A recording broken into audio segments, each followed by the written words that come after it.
Good morning students.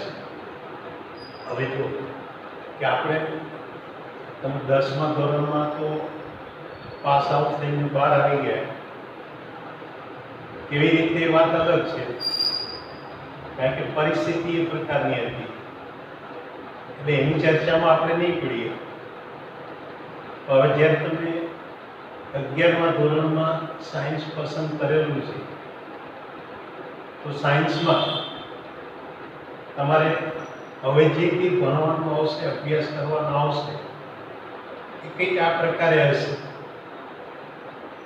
કે 10મા ધોરણમાં તમે મેથેમેટિક્સ ઉપરાંત સાયન્સ ભણતા હતા, પણ એ સાયન્સની અંદર 3 વિષયોને કમ્બાઈન કરી અને એક ઇન્ટિગ્રેટેડ કોર્સ જેવું ભણતા હતા કે જેમાં અમુક ચેપ્ટર્સ તમારા ભૌતિક શાસ્ત્ર એટલે કે ફિઝિક્સના આવે, અમુક ચેપ્ટર્સ એ તમારા રસાયણ વિજ્ઞાન એટલે કેમિસ્ટ્રીના આવે, અને બાકીના અમુક ચેપ્ટર્સ એ જીવ વિજ્ઞાન એટલે કે બાયોલોજી માટેના આવે.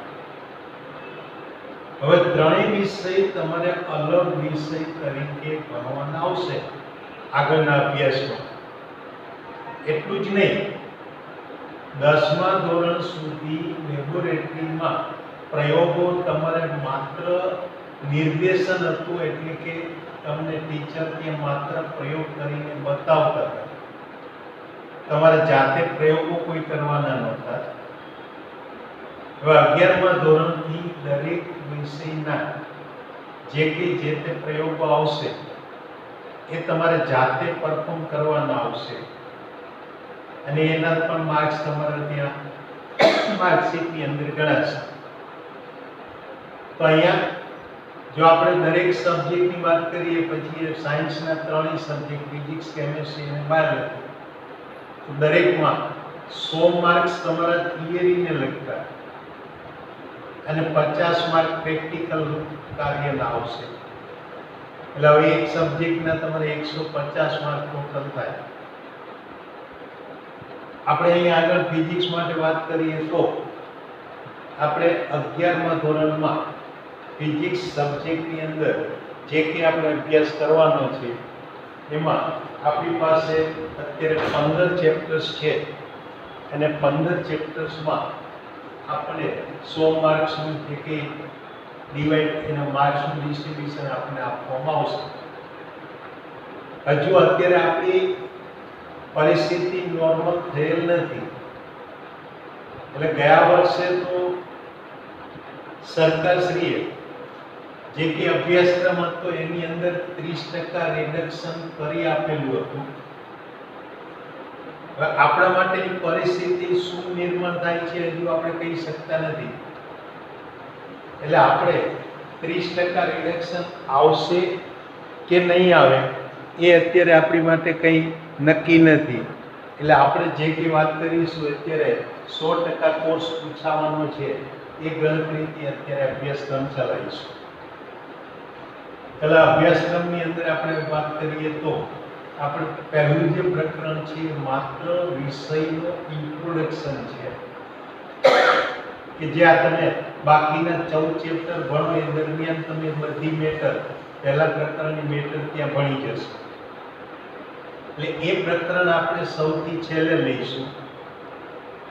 જે શરૂઆત કરીશું એ આપણે બીજા પ્રકરણથી, એટલે કે એકમ અને માપન. પહેલા આની અંદર જોઈએ તો સૌથી પહેલા આપણે જોઈશું ભૌતિક રાશિ કોને કહેવાય.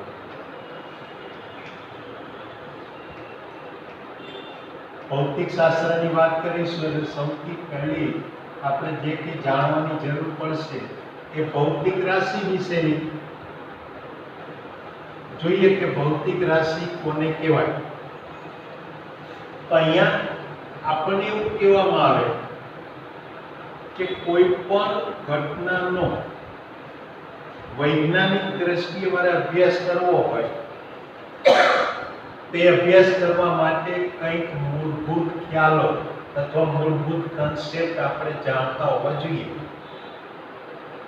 ઉદાહરણ તરીકે મારે પદાર્થની ગતિનો અભ્યાસ કરવો હોય તો ગતિના અભ્યાસ દરમિયાન મારે જે જરૂર પડે એમાં એ પદાર્થનું દળ કેટલું છે એ જાણવાની ક્યાંક જરૂર પડે, એ પદાર્થે કેટલા સમયમાં કેટલું અંતર કાપેલું છે એ જાણવાની જરૂર પડે. તો અહીંયા આગળ એ જે દળ છે, અંતર છે, સમય છે, કે દળ અને પેલા સમય અને અંતરના સંબંધથી આપણને ક્યાંક ઝડપ અથવા વેગ મળે. તો આ બધા પ્રકારની ભૌતિક રાશિઓ એટલે કે આવા જે પ્રાથમિક ખ્યાલો, એ પ્રાથમિક ખ્યાલોને આપણે નામ આપીશું ભૌતિક રાશિ. માટે ભૌતિક રાશિની વ્યાખ્યા ટૂંકમાં આપીએ તો શું અપાય કે કોઈ પણ ઘટનાનો વૈજ્ઞાનિક દ્રષ્ટિએ અભ્યાસ કરવા માટે જરૂરી પ્રાથમિક ખ્યાલોને ભૌતિક રાશિ કહેવાય.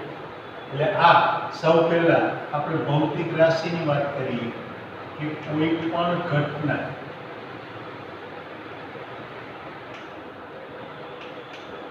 નો વૈજ્ઞાનિક દ્રષ્ટિએ અથવા વૈજ્ઞાનિક રીતે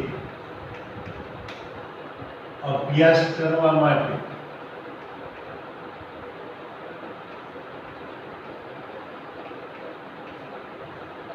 જરૂરી પ્રાથમિક ખ્યાલો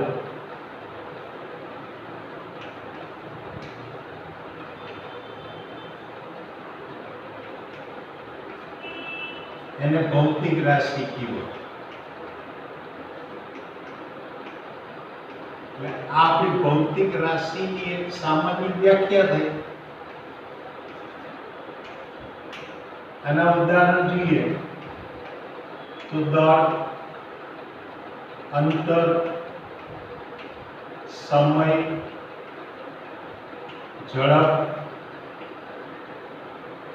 બળ, કાર્ય, દબાણ,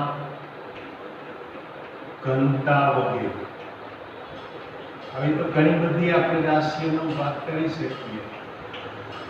આ બધા જે ખ્યાલો છે એને ભૌતિક રાશિઓ કહેવાય. એટલે આ ભૌતિક રાશિ વિશેની વાત થઈ. હવે જો કોઈ ભૌતિક રાશિ જોઈએ તો એ ભૌતિક રાશિ આપણને અહીંયા સામાન્ય રીતે બે પ્રકારની મળે. એક તો કે એને મૂળભૂત ભૌતિક રાશિ કહીશું અને બીજી તો કે એને સાધિત ભૌતિક રાશિ કહીશું.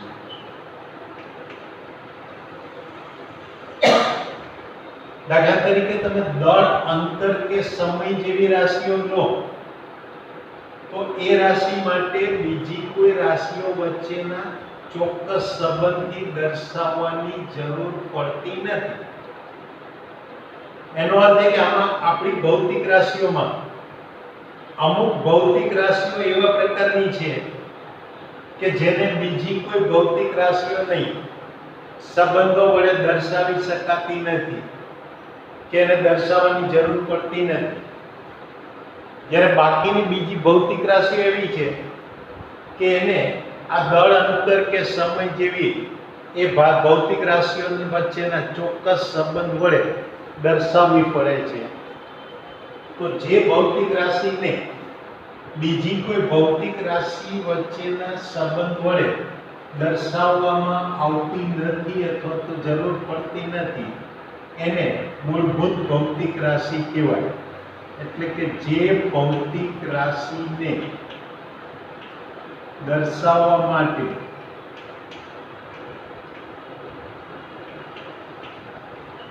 બીજી કોઈ ભૌતિક રાશિ વચ્ચેના સંબંધો વડે દર્શાવવી પડતી નથી.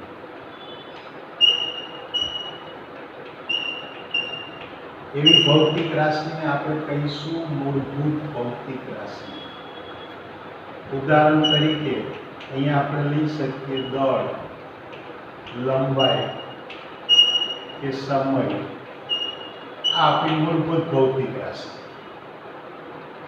તો બીજા પ્રકારની ભૌતિક રાશિ એટલે કે માની લો કે તમે ઝડપ માટેની વાત કરો તો આપણે વ્યાખ્યા આપીશું કે એકમ સમયમાં પદાર્થે કાપેલું અંતર, એટલે કે પદાર્થે આપેલા સમયમાં કેટલું અંતર કાપેલું છે શોધી લઈએ, પછી અંતર ભાગ્યા સમય કરીએ તો આપણને ઝડપ મળે.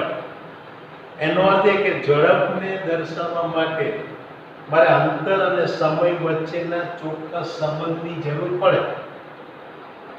એ જ રીતે અહીંયા આગળ પ્રવેગની વાત કરું તો એ વેગમાં થતા ફેરફારનો દર, એટલે કે વેગના ફેરફાર ભાગ્યા સમય કરું તો એના મને પ્રવેગ મળે. એમ બળ માટે વાત કરીએ તો બળ એટલે કે દળ ગુણ્યા પ્રવેગ. તો આ બધી ભૌતિક રાશિઓ એવી છે કે જેમાં એ એક કરતા વધારે કે એક ભૌતિક રાશિના ચોક્કસ સંબંધ વડે એને દર્શાવવી પડે. તેવી ભૌતિક રાશિઓને આપણે સાધિત ભૌતિક રાશિઓ કહીશું. એટલે કે જે ભૌતિક રાશિને એક કે એક કરતા વધુ મૂળભૂત ભૌતિક રાશિઓ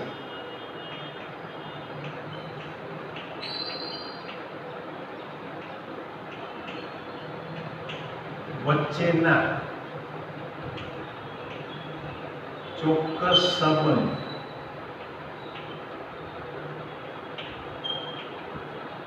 વડે દર્શાવવી પડે.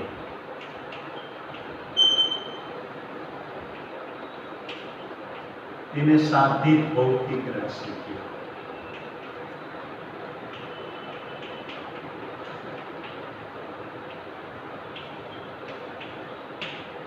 જેમાં ઉદાહરણ લઈએ તો ઝડપ, પ્રવેગ, બળ, કાર્ય, ઘનતા વગેરે. એટલે આ બધી ભૌતિક રાશિઓ એને સાધિત ભૌતિક રાશિઓ કહેવાય. એટલે આમ બે પ્રકારની ભૌતિક રાશિ આપણી પાસે મળે, એક મૂળભૂત ભૌતિક રાશિ અને બીજી સાધિત ભૌતિક રાશિ. ચાલો, આ જે ભૌતિક રાશિઓ છે એ ભૌતિક રાશિને દર્શાવવા માટે મારે એના મૂલ્ય અને એના કોઈ એક ચોક્કસ એકમની જરૂર પડે. એનો અર્થ એ કે એકમ એટલે શું? તો કોઈ પણ ભૌતિક રાશિને દર્શાવવા માટે જે લઘુત્તમ મૂલ્ય વાપરવામાં આવે, એના ગુણાંકમાં દર્શાવવામાં આવે તો એને એ ભૌતિક રાશિનો એકમ કહેવાય. જેમ કોઈ 1 કિલોગ્રામ કહું તો મારે કોઈ પણ ભૌતિક રાશિ દર્શાવી હોય, દળ દર્શાવવું હોય તો સામાન્ય રીતે એમ કહું કે 5 કિલોગ્રામ પદાર્થનું દળ છે, કે 2 કિલોગ્રામ છે, કે 10 કિલોગ્રામ છે. તો જે 2, 5 કે 10 કિલોગ્રામ એનો અર્થ એ કોઈ એક ચોક્કસ જથ્થો, એટલે કે જેને લઘુત્તમ જથ્થો 1 કિલોગ્રામ કીધો, એના પૂર્ણ ગુણાંકમાં, એના ગુણાંકમાં આપણે એ ભૌતિક રાશિનું મૂલ્ય દર્શાવીએ. એટલે ભૌતિક રાશિને દર્શાવવા માટે જે લઘુત્તમ મૂલ્ય વપરાતું હોય, એના પૂર્ણ ગુણાંકમાં વપરાતું હોય, એ લઘુત્તમ મૂલ્ય એનો એકમ કહેવાય. એટલે માટે અહીંયા આગળ આ ભૌતિક રાશિ જે છે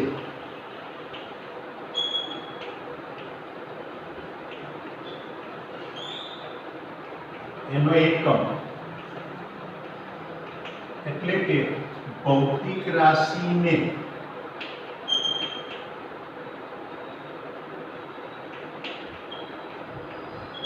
જે લઘુત્તમ મૂલ્યના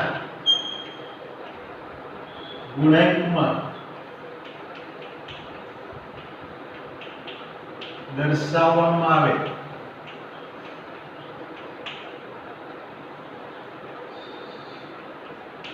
તે લઘુત્તમ મૂલ્યને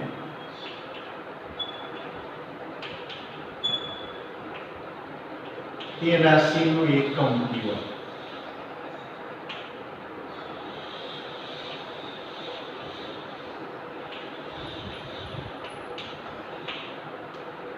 જેમ કે કિલોગ્રામ એટલે કે દળ મારે દર્શાવવું હોય તો 1 કિલોગ્રામના ગુણિતમાં પછી દર્શાવાય.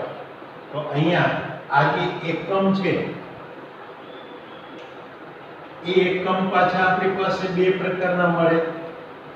એક મૂળભૂત એકમ તો બીજો સાધિત એકમ. એટલે કે મૂળભૂત ભૌતિક રાશિનો જે એકમ છે એને આપણે મૂળભૂત એકમ કહીશું, જ્યારે સાધિત ભૌતિક રાશિના એકમ છે એને સાધિત એકમો કહીશું. એટલે કે અહીંયા આમ કહી શકાય કે મૂળભૂત ભૌતિક રાશિ એના એકમ એટલે મૂળભૂત એકમ, અને સાધિત ભૌતિક રાશિનો એકમ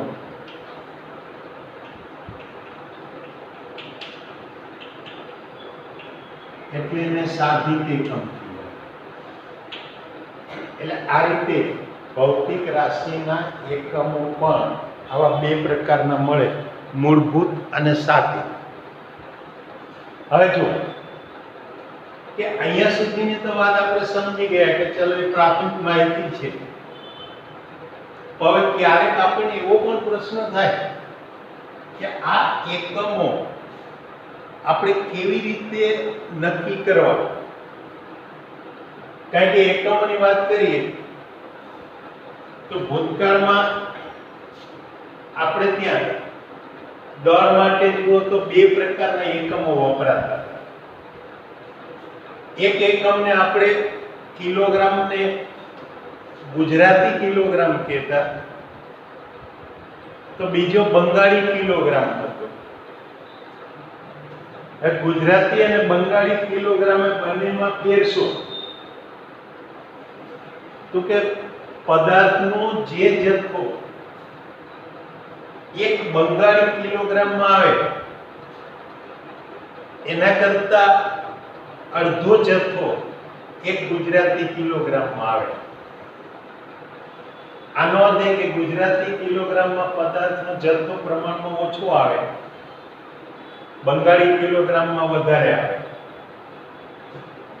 તો એ આપણે જ્યારે એક વ્યાપારિક વ્યવહાર કરવામાં આવે, લેવડ દેવડ કરવામાં આવે, ત્યારે એકમો વચ્ચેના સંબંધોને કારણે કંઈક આવા ગૂંચવણાઓ થતા હતા. અને એના પહેલાના તમે પહેલા સમયમાં જુઓ, પ્રાચીન સમયમાં, તો એમાં તો જ્યારે વસ્તુઓ કે કંઈ પણ લેતી કરવાની વાત હતી, તો એમાં કોઈ જે માપ લેવાના હતા એ અમુક રીતના એ લોકો એ વખતના લોકોએ જે પોતાની રીતે માપ ગણતરી કરી લેતા, પણ એ માપની અંદર કોઈ જાતની ચોકસાઈ કે પ્રમાણભૂતપણું રહેતું નહીં. દાખલા તરીકે એ લોકો અંતર માપતા તો ડગલામાં કે હાથમાં માપે. હાથમાં એટલે કે કોઈ વ્યક્તિ જે છે, પુખ્ત ઉંમરની વ્યક્તિ છે, એના હાથની લંબાઈ જે આવે એને એક હાથ કે, એટલે એ રીતે અમે એક હાથ માપતા જાય. તો આપણે જાણીએ છીએ કે જુદી જુદી વ્યક્તિઓ, ભલે બધી વ્યક્તિઓ પુખ્ત ઉંમરની હોય, એના હાથની લંબાઈઓ જુદી જુદી હોઈ શકે. એટલે આવું બધું કંઈક ગૂંચવાડાઓ થતા હતા.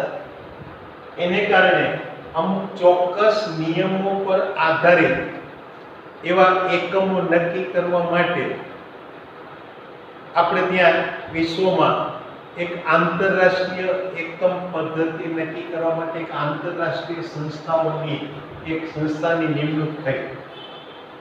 એક સંસ્થા બનાવવામાં આવી કે જે સંસ્થાનું કાર્ય આવી જુદી જુદી ભૌતિક રાશિઓના એકમો નક્કી કરવા અને એનું પ્રમાણભૂત મૂલ્ય શોધી આપવું અને ત્યાં આગળ એનું પાલન થાય એ જોવાનું કામ. તો આવા જે એકમો છે એ પહેલા તો મૂળભૂત એકમોને લઈ અને એકમોની એક પદ્ધતિ તૈયાર કરવામાં આવે, એટલે એને એકમ પદ્ધતિ કહેવાય. તો આવી જે એકમ પદ્ધતિઓ છે એમાં આપણી પાસે જુદી જુદા સમયે જુદી જુદી એકમ પદ્ધતિઓ અસ્તિત્વમાં આવી. તો જોઈએ કે આવી એકમ પદ્ધતિઓ કઈ કઈ એકમ પદ્ધતિ આપણને જોવા મળે, એટલે કે આ એકમો માટેની પદ્ધતિઓ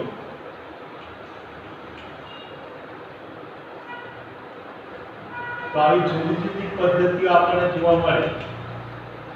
એમાં સૌથી પહેલી જે પદ્ધતિ છે એને એફપીએસ પદ્ધતિ કહેવાય, કે જેને બીજું નામ આપવામાં આવે બ્રિટિશ પદ્ધતિ.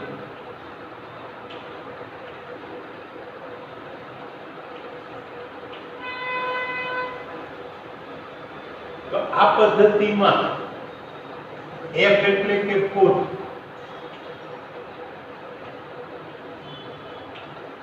એટલે કે લંબાઈનો એકમ હતો.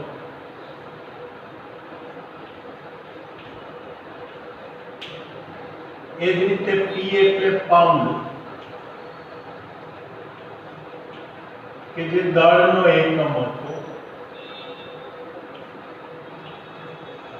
અને એસ એટલે સેકન્ડ, કે જે સમયનો એકમ.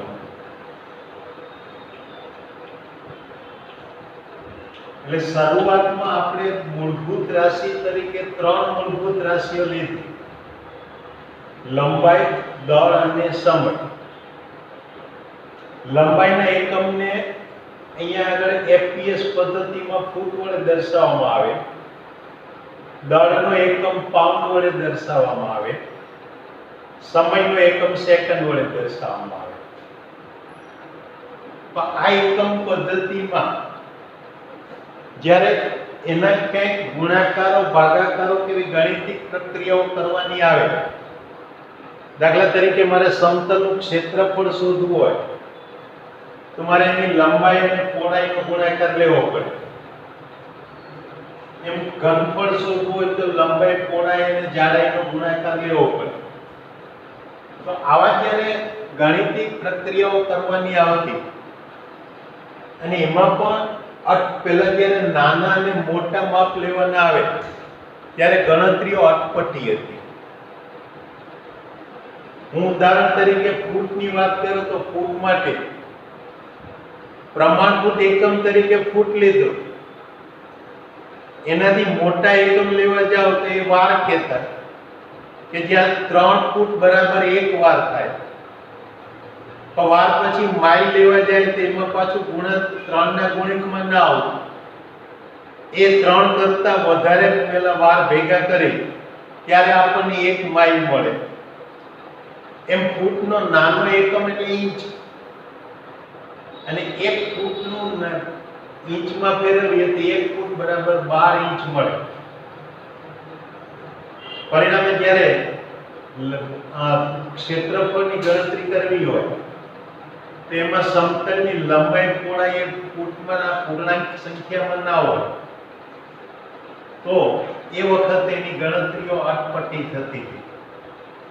એટલે આ બધી મુશ્કેલીઓ, ઘણી બધી મુશ્કેલીઓ આવતી હતી, જેની અત્યારે આપણે ચિંતા કરવાની જરૂર નથી.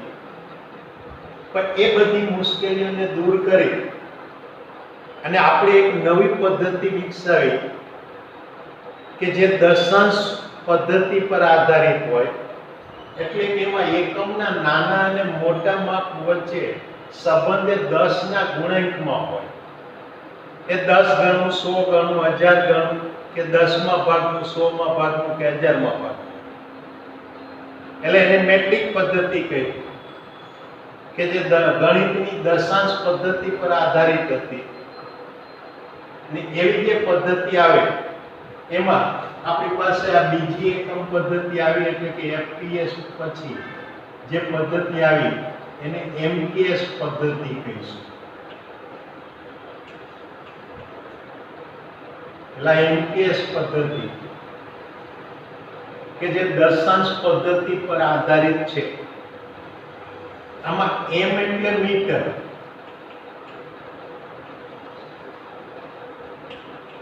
એટલે લંબાઈનો એકમ.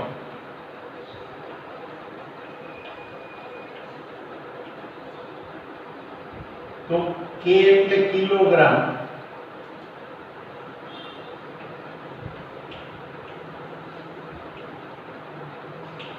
કે જે દળનો એકમ, એસ એટલે સેકન્ડ સમયનો એકમ,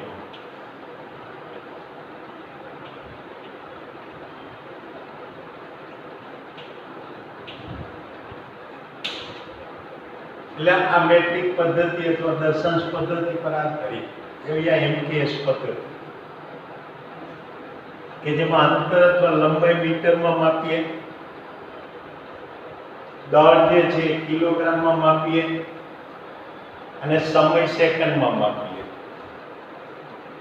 આમાં જ્યારે દળ કે પેલા અંતરના નાના એકમો હોય તો એ દળના એટલે કે કિલોગ્રામના 10ના ગુણાંકમાં અથવા 10ના ભાગાકારના સ્વરૂપમાં હોય.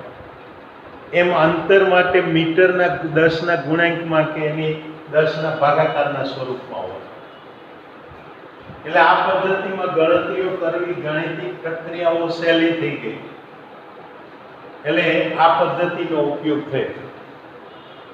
અત્યારે હાલમાં પણ આપણે જે પદ્ધતિનો ઉપયોગ કરીએ છીએ આ મેટ્રિક પદ્ધતિ એટલે કે એમકેએસ પદ્ધતિનો ઉપયોગ કરીએ છીએ. પણ અહીંયા આ જે એકમો છે એ અમુક પ્રકારના માપનો માટે ઘણા જ મોટા સાબિત થયા. ઉદાહરણ તરીકે તમે જુઓ, અનાજ કરિયાણું લેવા જાઓ તો કિલોગ્રામમાં માપ લેવું આપણને પરવડે. સામાન્ય રીતે આપણે કિલોગ્રામમાં એનો વ્યવહાર કરતા હોય. પણ તમે સોના ચાંદીનો વિચાર કરો તો સોનાની ગોલ્ડ માર્કેટમાં જાઓ તો સોનું આપણે કિલોગ્રામમાં ખરીદતા નથી. પરિણામે જ્યારે કરિયાણાની દુકાને આપણે કોઈ પણ આઈટમનો કોઈ પણ વસ્તુનો ભાવતાલ પૂછીએ તો આપણને પર કિલોગ્રામમાં અપાય. તો તમે ગોલ્ડની અંદર જ્વેલરીની દુકાને જઈને ઊભા રહો અને એને તમે સોનાનો ભાવ પૂછો તે તમને 1 કિલોગ્રામનો ભાવ નહીં આપે. એ જે ભાવ તમને આપે 40,000, 45,000 કે 50,000 એ પર 10 ગ્રામ એટલે કે ત્યાં આગળ એ કિલોગ્રામ કરતા કંઈક નાનું માપ લીધું. એટલે આમ વ્યવહારની અંદર પ્રેક્ટિકલ ઉપયોગની અંદર આપણને આના કંઈક નાના માપ લઈ અને આપણે એક પદ્ધતિ વિકસાવી. એટલે એ પદ્ધતિ જે છે એને આપણે નામ આપીશું સીજીએસ પદ્ધતિ.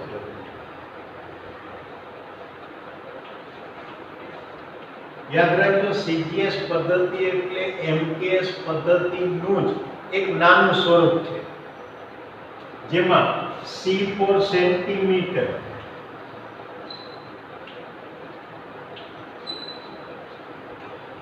એટલે લંબાઈનો એકમ,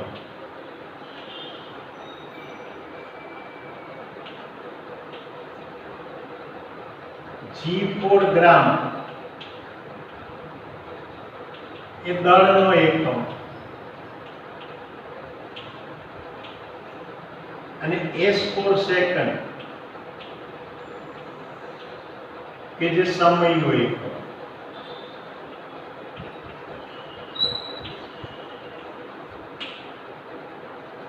એટલે આ રીતે લંબાઈ દળ બંનેના કંઈક નાના માપ લઈ અને એક એકમ પદ્ધતિ આપણે વિકસાવી અને એ એકમ પદ્ધતિને આપણે સીજીએસ પદ્ધતિ કહી. હવે પ્રશ્ન એ ઉપસ્થિત થયો કે જુદી જુદી ભૌતિક રાશિઓ કે જેના આપણે પરિચયમાં આવતા ગયા તો એ ભૌતિક રાશિઓનું આપણે આ બે પ્રકારમાં વર્ગીકરણ કરવાનું આવે, મૂળભૂત કે સાદી. તો એની અંદર સામાન્ય રીતે આપણે એવું જોતા હતા કે જે મૂળભૂત ક્રમની અંદર હોય એટલે કે દળ, અંતર અને સમય હોય તો એ મૂળભૂત કહેવાના, એ સિવાયના સાદી. પણ વિદ્યુત પ્રવાહનો એકમ એમ્પિયર કે જે સાધિત છે એવું સાબિત કરી શકાતું નહોતું, કારણ કે એને તમે અહીંયા દળ, અંતર અને સમય વચ્ચેના એકમો વચ્ચે દર્શાવી શકતા નહોતા. એટલે અમુક સમય પછી એ વિદ્યુત પ્રવાહના એકમને પણ આપણે મૂળભૂત એકમ તરીકે સ્વીકારી. પરિણામે નવી પદ્ધતિ બની MKSA કે જ્યાં એ ફોર એમ્પિયર. તો આવી રીતે નવી ભૌતિક રાશિ ઉમેરાણી મૂળભૂત રાશિ તરીકે, એટલે એકમ પદ્ધતિનું નામકરણ પાછું બદલાયું. પછી એને એમ્પિયરને સ્વીકારવામાં આવી મૂળભૂત તરીકે, તો એના પછી તો બીજી ઘણી બધી રાશિઓ આવી કે જે મૂળભૂત તરીકે સ્વીકારવી પડે. પરિણામે એવી વખતે આ નામકરણની જે આપણી પદ્ધતિ છે એ એકમોના પહેલા અક્ષર ઉપરથી લઈને કરવી સરળતા નથી. એટલે એ માટે આપણે જે પદ્ધતિ બનાવી એને કહીશું એસઆઈ એકમો.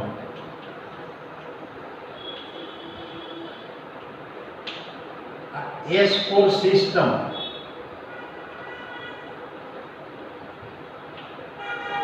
આઈ ફોર ઇન્ટરનેશનલ,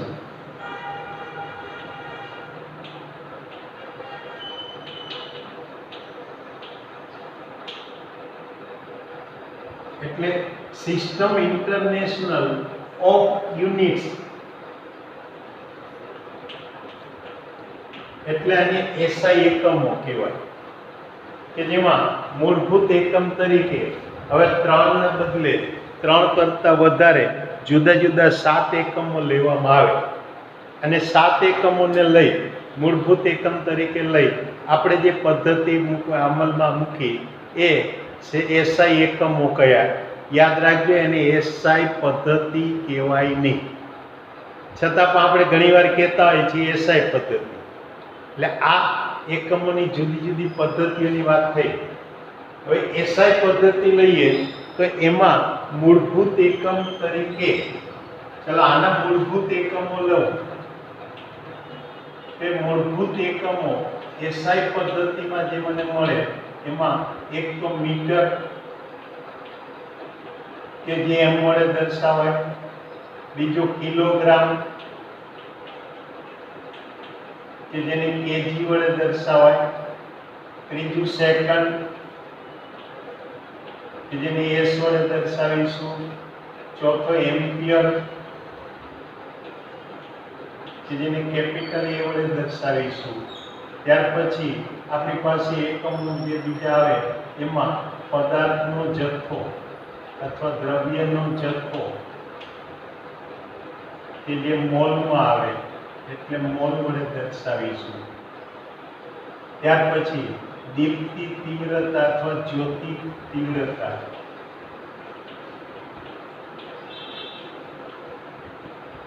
એટલે પ્રકાશ ઉર્જાનો જથ્થો કે જેને કેન્ડેલા વડે દર્શાવીશું.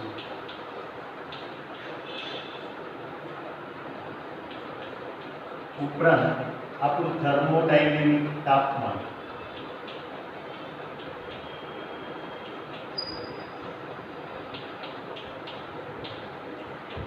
કે જેને કેલ્વિન એટલે કે વડે દર્શાવીશું.